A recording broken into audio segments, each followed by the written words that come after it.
Let's bring in the MPs for their thoughts on the mission. James Bezan, Parliamentary Secretary to the Minister of National Defence, joins us from Winnipeg. Hélène Laverdière is the NDP's Deputy Foreign Affairs Critic. She joins me from Montreal. And from Toronto, we have Chrystia Freeland, a Liberal MP with Ukrainian roots.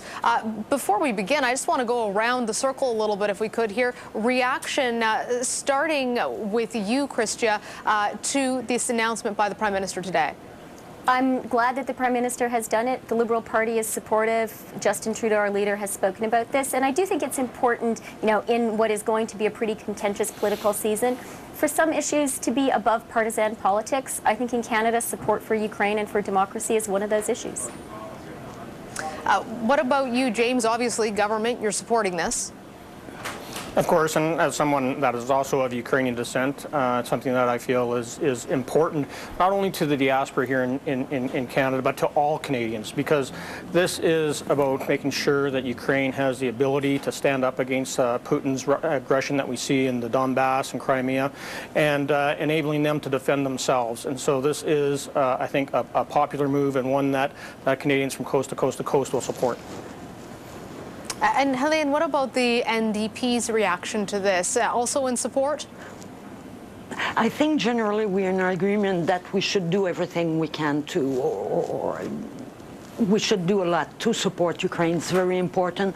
I think in principle what has been announced today sounds good.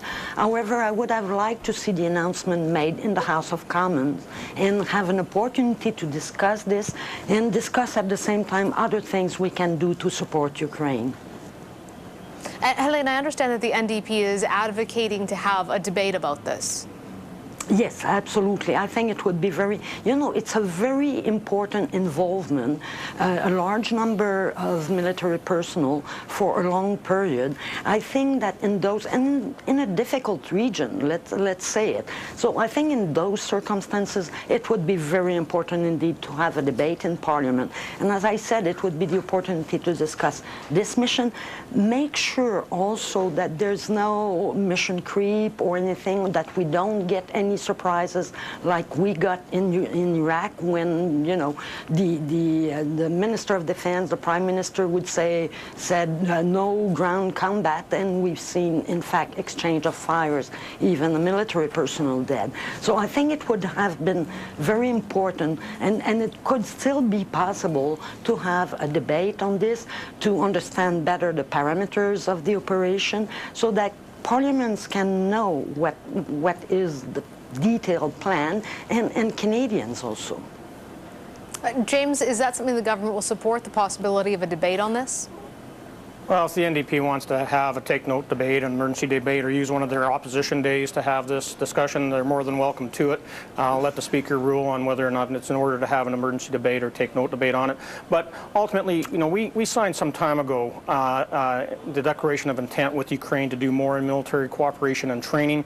As you know, Mercedes, we announced earlier this year that we had signed on to the U.S.-Ukraine Joint Commission on Defense Cooperation and Reform, and we are actually leading the military police training. And that is a component of what we're doing now with the 200 trainers that we're sending over. But let's keep in mind that they're 1,300 kilometers away from where the conflict zone is, that they're at the Yavoriv camp that Canada and the United States built for training Ukrainian military. It's a modern facility, and one that can be used very well to do what we're going to be doing with the Americans and with the British in making sure that we provide the opportunity for those that have been in the war zone. And you got to remember that a lot of the Ukrainian soldiers are volunteers, they're fresh recruits, and didn't receive proper basic training. And even though they're battle hardened and battle tested, they don't have actually the fundamentals of war combat and doctrine. And so it is important that they have this chance to re-equip and retool themselves and rest by bringing battalions away from the front, putting them through the program, as well as on top of that we're doing flight training, flight safety training. We're doing medic training, and of course looking at the logistical systems that they have in Ukraine and how we modernize them. Chrystia, this is not a NATO mission. This is a U.S. and British-led mission that Canada is joining. Do you have any concerns around that it isn't NATO?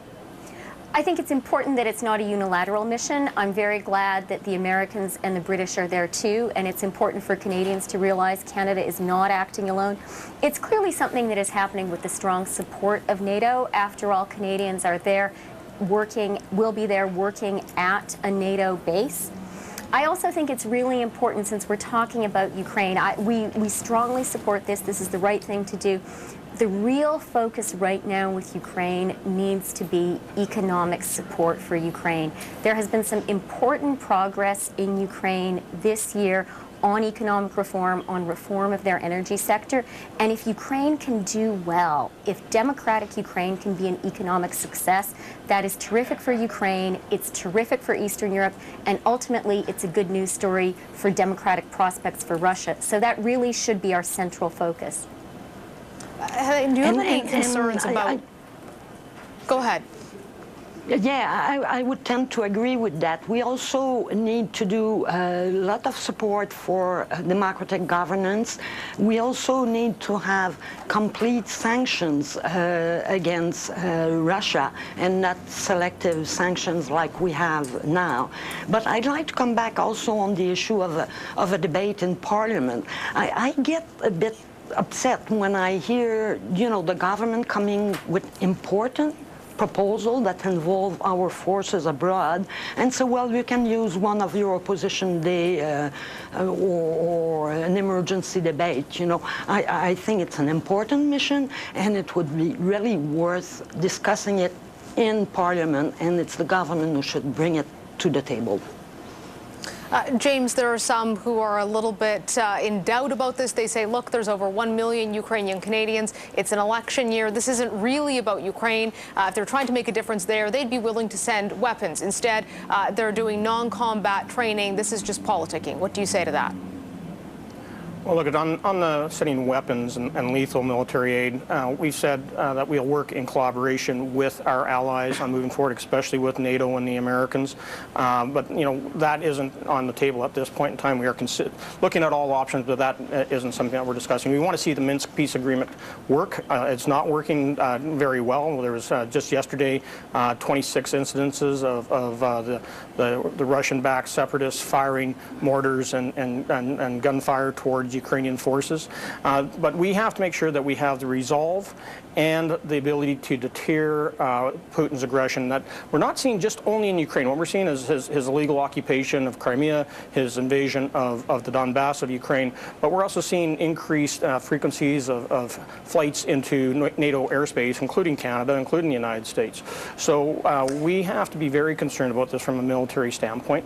But as Krista said, we will continue to work with our allies in making sure that we help Ukraine through this on all levels, from an economic level, and Canada has given a great deal of economic aid, from reforming both their justice system, their human rights tribunals, and working with reform of their democracy and parliamentary institutions. So that is all part and parcel with the aid that Canada is giving. Okay, I want to get the final can I question jump to you, in? though, Krista. Yeah, absolutely. And I just want to ask you, too, if you could touch on the concern about possible Russian reaction to this as we're facing a spring offensive. Look, I think the thing to understand about Russia and about Vladimir Putin is he is someone who is provoked by weakness and not by strength. It's also important to appreciate that U.S. and U.K. troops have already, U.S. and Britain have said that they are sending their troops as trainers as well. So it's a little bit absurd to suggest that Canadian involvement is going to tip the balance. But I want to also address your point about diaspora politics. I am proud to be Ukrainian Canadian, and I am proud of what Ukrainian Canadians have done in this country. But support for Ukraine is not purely a diaspora issue. This is about democracy in Europe. It is about democracy in the world. And I think, and I hear on the doorstep that Canadians really understand that. Because of our Ukrainian Canadian community, as a country, Canada has particularly close ties with Ukraine, and that gives us an opportunity to have a particularly strong and effective international voice on this issue, which is of grave concern to important allies like Germany, the UK, and the United States. So I think it's really important to see this as an issue for all Canadians. I have to stop the discussion there, but a great one. Thank you very much to our MPs for joining us today. Pleasure. Thank you. Thank you.